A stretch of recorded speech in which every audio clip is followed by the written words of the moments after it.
Hello students, this is chapter 5 periodic classification of elements, class 10th. So in this lesson you are going to learn about the periodic classification of elements. Before starting the lesson, we will revise some part from the 9th standard. You have learned in the 9th standard about matter.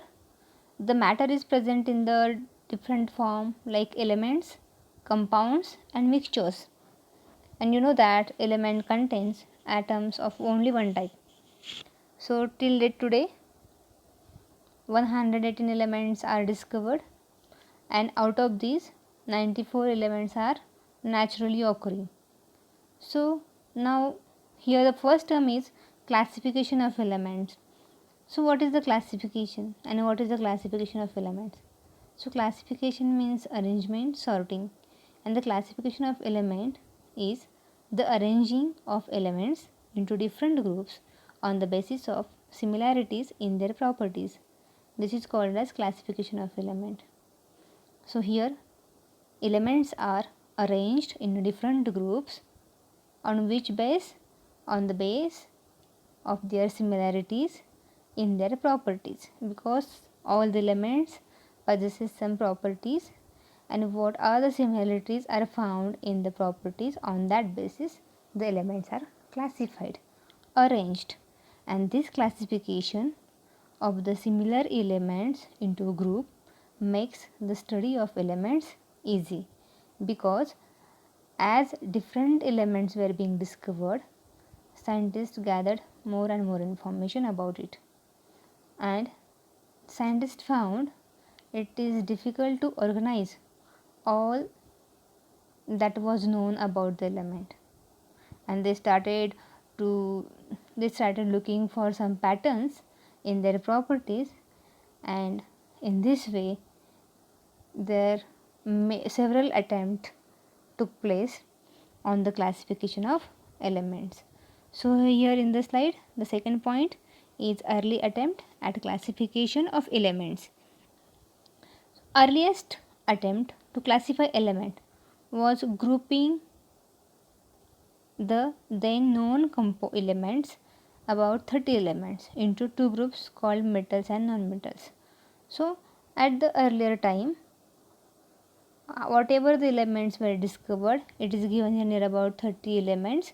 So that discovered elements get classified in the earliest attempt. And how it is get classified?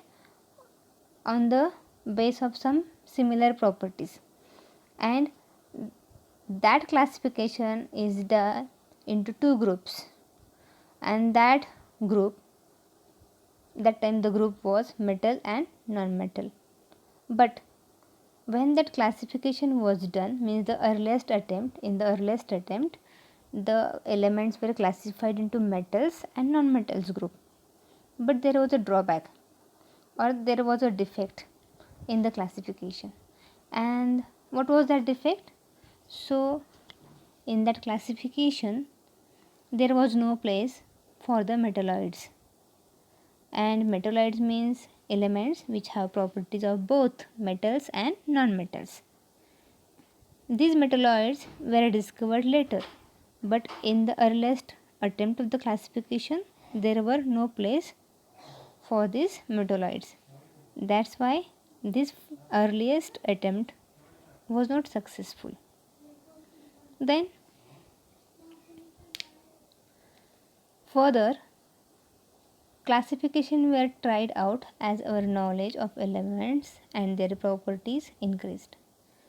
Here the heading is Doberanus triads. So in the year 1817, John Wolfgang Dobereiner, this scientist, this was the German chemist, and this German chemist, the scientist, tried to arrange the elements with their similar properties into the groups, and he made some groups. So when he made some groups, that time he put 3 elements in each group. That's why these groups are called triads. Dobereiner showed that when the three elements in a triad were written in the order of increasing atomic masses, the atomic mass of the middle element was roughly the average of the atomic masses of the two elements. Here you can see in the table there are three triads, means three groups are made. In each group there are three elements, so that group of three elements is called as triad.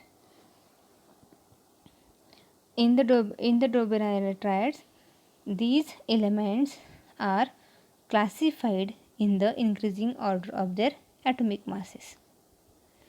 In the table, if we take the example of first triad, lithium, sodium and potassium, then we will see the atomic mass respectively, that is 6.9, 23.0 and 39.0. So here the first element is lithium, middle element is sodium and third element is potassium. So what is the Dobereiner triad says? Dobereiner triad said that the average of atomic mass of first and third element is approximately equal to the atomic mass of middle element. So it is given here. But the defect in this classification was that all the then known elements could not be correctly arranged into triads. So here in the table, the third column is given average atomic mass of first and third element. So what is the average atomic mass? Average atomic mass of first and third element, how it is calculated? In the first example of triad, lithium atomic mass is 6.9 and potassium atomic mass is 39.0. If we add these two numbers and we divide by 2, we will get the average 22.95, which is approximately equal to the atomic mass of sodium, that is 23.0. In this way, in the next two in the next two triads, atomic mass and average atomic mass of first and third element also shown. Next is Newland's octave. The scientist Newland classified the elements in increasing order of the atomic masses into groups of 8 elements called octaves, like the notes of music. Now students, in the Dobereiner triads, the elements are classified in the increasing order of their atomic masses. It is same here in the Newland's octave also, but in the Dobereiner triads, 3 elements were kept in each group. Here 8 elements are kept in 8 elements kept in each group. So here it is called as octaves. And octaves, it is like a notes of music. He found that when the elements were arranged in increasing order of their atomic masses into the octave, then the 8th element shows the similar property of the first element. So this was the Newland's octave. Here octave means 8 element in each group. So the first element and the 8th element, these two elements were showing the same property. So in the table, some elements are written, but the defect of this classification was, first, all the known elements and elements discovered later could not be correctly arranged into octave, and some elements having different properties were placed in same row, like cobalt and nickel having different properties are placed along with the fluorine, chlorine and bromine. Iron having properties similar to cobalt and nickel are placed in different rows. So here in the octave, the element which are having the similar properties, they did not get the place, but they differentiated, they placed in a different rows.